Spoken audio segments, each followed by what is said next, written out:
দিদি একটা Mary biscuit দিন তো 10 টাকা দামের, এ নাও, আর একটা খৈনি দেবেন। এ নাও। কত হয়েছে? 5 টাকা 10 টাকা, 5 10 এ 50।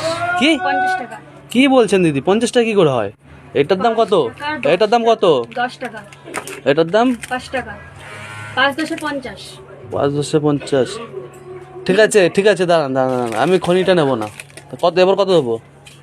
50 টাকা দিয়ে 5 টাকা যদি বাদ যায় তাহলে কত থাকে? 45 টাকা, 45 টাকা দিন। এই একটা বিস্কুটের দাম কত? 10 টাকা না? হ্যাঁ, আপনি 45 টাকা চাইছেন খনি সব করে। 5 10 এ 50। হ্যাঁ তা সেখান থেকে আপনাকে 50 টাকাই বলেছি, আপনি খৈনিটা নেবেন না। হ্যাঁ 5 টাকা বাদ, 50 টাকা দিয়ে 5 টাকা বাদ দিলে কত থাকে? 45 টাকা। 45 টাকা। দিন। ঠিক আছে আচ্ছা, আমি এটাও নেব না।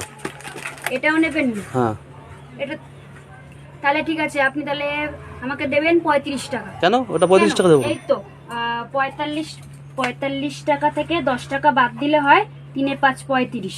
এই যে আচ্ছা, আপনার কাছ থেকে আমি কি নিয়েছি? এ বলে কি? কি নিয়েছি আপনার কাছ দিয়ে? সবই তো ফেরত দিয়ে দিয়েছি, আপনি তাহলে কিসের পয়সা পাবেন বলুন আগে। হ্যাঁ, কোন স্কুলে শিখেছেন এরকম হিসাব? দিন 35 টাকা দিন। কি 35 টাকা দেবো?